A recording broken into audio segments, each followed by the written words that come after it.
오늘 새벽 우리에게 주신 하나님의 말씀은 말라기 3장입니다. 제 3장.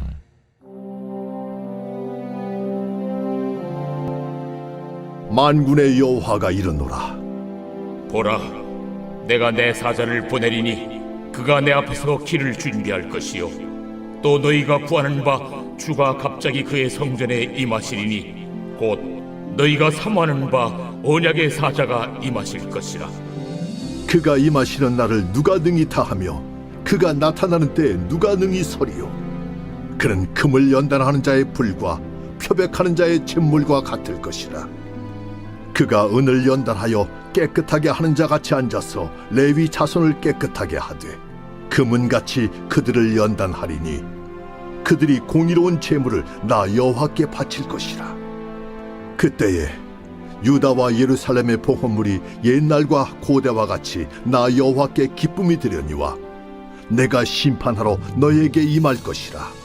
점치는 자에게와 간음하는 자에게와 거짓 맹세하는 자에게와 품꾼의 삭세에 대하여 억울하게 하며 과부와 고아를 압제하며 나그네를 억울하게 하며 나를 경외하지 아니하는 자들에게 속히 증언하리라. 만군의 여호와가 말하였느니라. 나 여호와는 변하지 아니하나니 그러므로 야곱의 자손들아 너희가 소멸되지 아니하느니라. 너희 조상들의 날로부터 너희가 나의 규례를 떠나 지키지 아니하였도다. 그런즉 내게로 돌아오라. 그리하면 나도 너희에게로 돌아가리라 하였더니 너희가 이러기를 우리가 어떻게 하여야 돌아가리까 하는도다. 사람이 어찌 하나님의 것을 도둑질하겠느냐. 그러나 너희는 나의 것을 도둑질하고도 말하기를 우리가 어떻게 주의 것을 도둑질하였나이까 하는도다. 이는 곧 11조와 봉헌물이라. 너희 곧 온 나라가 나의 것을 도둑질하였으므로 너희가 저주를 받았느니라. 만군의 여호와가 이르노라. 너희의 온전한 11조를 창고에 들여 나의 집에 양식이 있게 하고 그것으로 나를 시험하여 내가 하늘문을 열고 너희에게 복을 쌓을 곳이 없도록 붙지 아니하나 보라. 만군의 여호와가 이르노라. 내가 너희를 위하여 메뚜기를 금하여 너희 토지 소산을 먹어 없애지 못하게 하며 너희 밭에 포도나무 열매가 기한전에 떨어지지 않게 하리니 너희 땅이 아름다워지므로 모든 이방인들이 너희를 복되다 하리라. 만군의 여호와의 말이니라. 여호와가 이르노라. 너희가 완악한 말로 나를 대적하고도 이르기를 우리가 무슨 말로 주를 대적하였나이까 하는도다. 이는 너희가 말하기를 하나님을 섬기는 것이 헛되니 만군의 여호와 앞에서 그 명령을 지키며 슬프게 행하는 것이 무엇이 유익하리요. 지금 우리는 교만한 자가 복되다 하며 악을 행하는 자가 번성하며 하나님을 시험하는 자가 화를 면한다 하노라 함이라. 그때에 여호와를 경외하는 자들이 피차에 말하매 여호와께서 그것을 분명히 들으시고 여호와를 경외하는 자와 그 이름을 존중히 여기는 자를 위하여 여호와 앞에 있는 기념책에 기록하셨느니라. 만군의 여호와가 이르노라. 나는 내가 정한 날에 그들을 나의 특별한 소유로 삼을 것이요 또 사람이 자기를 섬기는 아들을 아낀같이 내가 그들을 아끼리니 그때 너희가 돌아와서 의인과 악인을 분별하고 하나님을 섬기는 자와 섬기지 아니하는 자를 분별하리라. 오늘 새벽에도 하나님의 은혜와 평강이 함께 하시기를 간절히 축복합니다. 믿음으로 산다는 것이 어떤 모습일까요? 깨끗한 흰 셔츠가 비누 덕분에 깨끗하고 하얗게 되었다는 사실을 알려주기 위해서 셔츠에 온통 비누칠을 할 필요는 없습니다. 더러운 곳에만 하면 되겠죠. 남이 보는 앞에서 찬송가를 부르는 사람보다는 대화하거나 글을 쓸 때에 성경 한 구절도 인용하지 않으면서도 말과 행동에서 기독교의 정수가 풍겨 나오는 사람이 더 나아 보일 때가 있습니다. 또 페이지를 넘길 때마다 거룩한 말씀으로 남을 공격하기보다는 한 구절 성경이 인용되지 않았음에도 불구하고 기독교 정신이 가득 담겨있는 책이 더 이로울 때가 있다.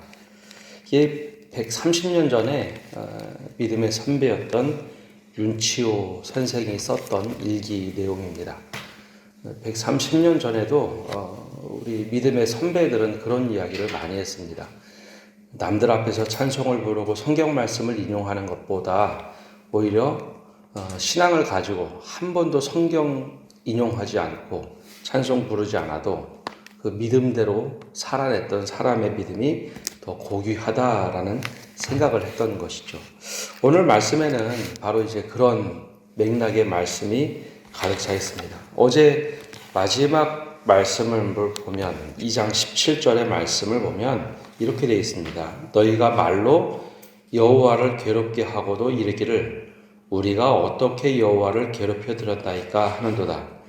이는 너희가 말하기를 모든 악을 행하는 자는 여호와의 눈에 좋게 보이며 그의 기쁨이 된다 하며 또 말하기를 정의의 하나님이 어디 계시냐 함이니라.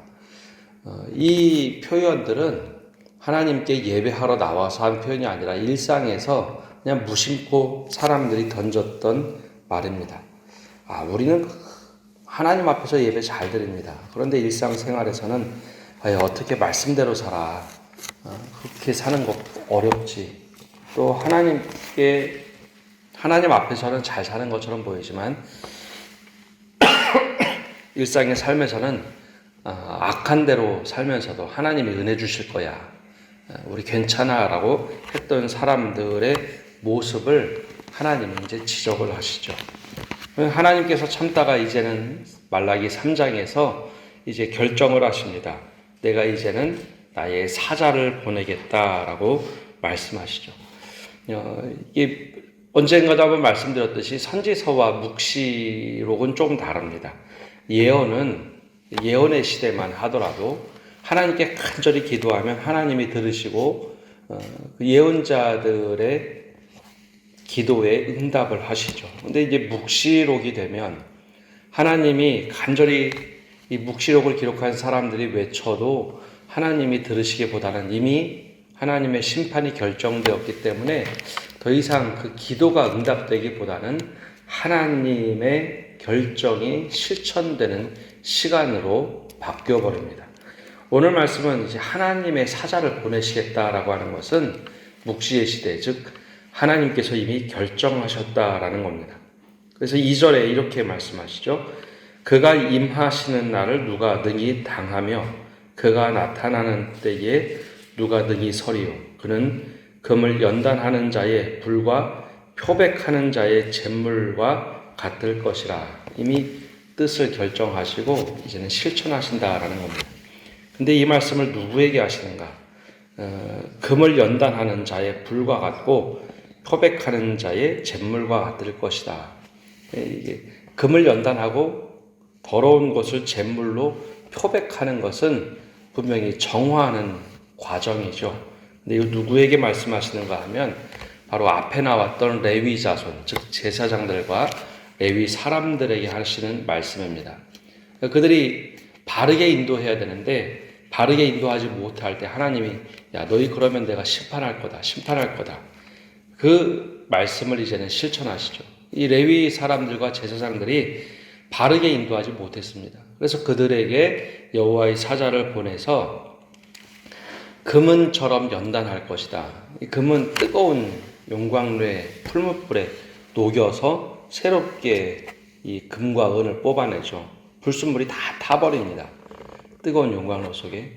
근데 특이하게도 제사장과 레위 사람들은 하나님이 끊어버리시는 것이 아니라 너는 그런 연단을 통해서 정금과 같이 될 것이고 이 잿물을 통해서 깨끗하게 하리라. 그 과정은 굉장히 어렵고 고통스러울 겁니다. 그러나 하나님이 포기하지 않고 그들을 정결하게 해서 다시 예배할 수 있는 사람으로 변화시키겠다라는 겁니다. 그것이 제사장들과 레위 사람들을 향한 심판입니다.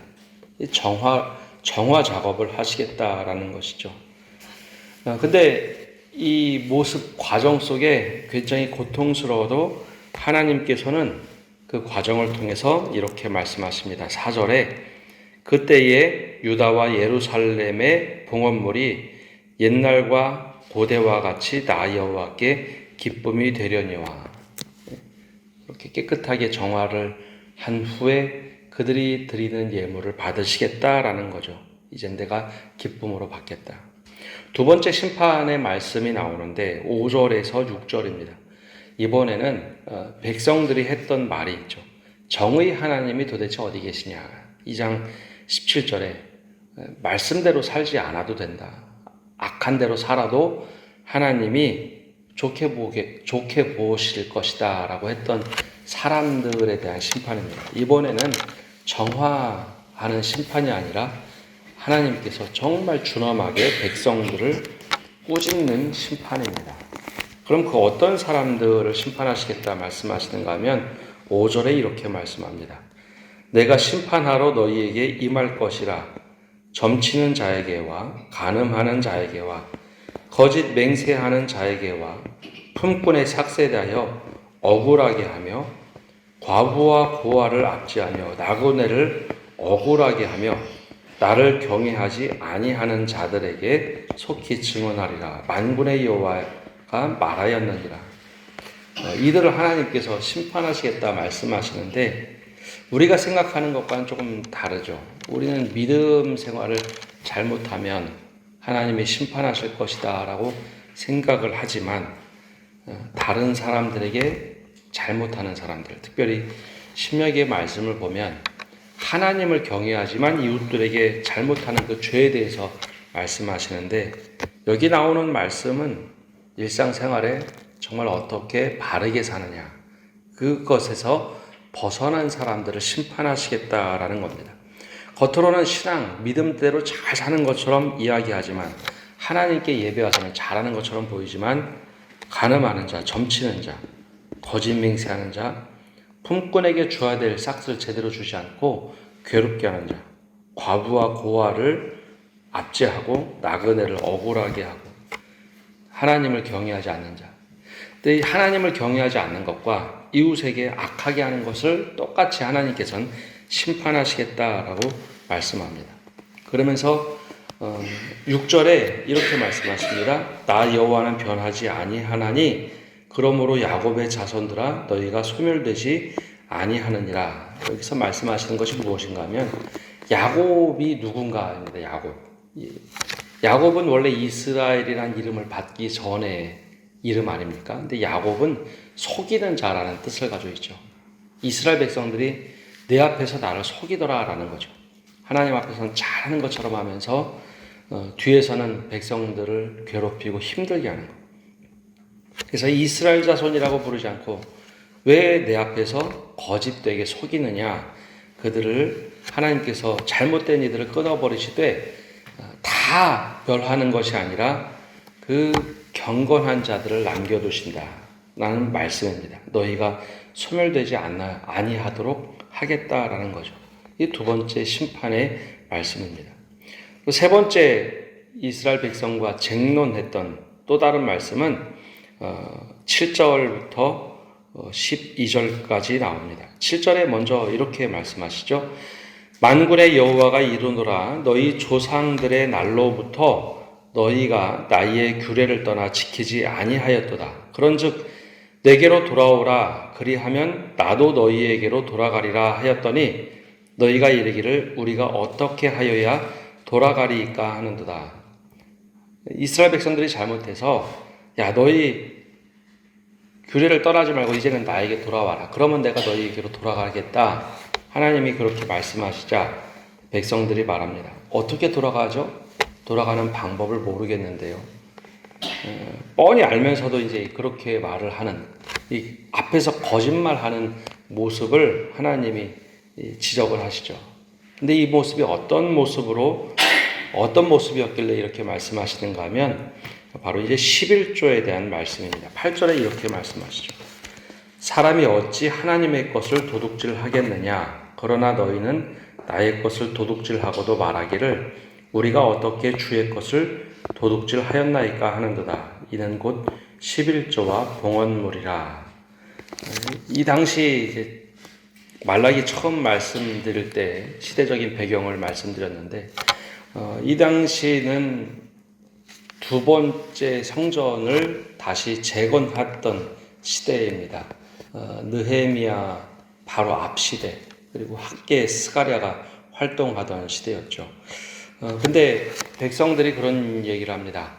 하나님, 우리가 살기가 어려우니 하나님께 드릴 것이 없습니다.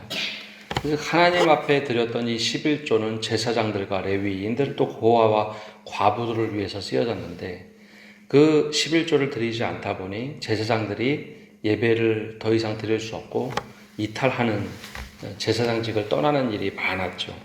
그러다 보니 예배가 다시 무너집니다. 예배가 무너지고 말씀이 사라지니 또 악순환이 벌어집니다. 아, 예배할 수가 없어. 우리 더 이상 하나님 앞에 드릴 것도 없다. 우리 생활이 어려운데. 그러면서 11조를 안 드리던 시대였습니다. 그러면서 하나님, 제사장도 없고 모든 것이 무너졌으니 우리 이렇게 살겠습니다 하던 시대. 하나님께서는 그것을 보고 너희가 나의 것을 도둑질한다라고 말씀하고 있습니다.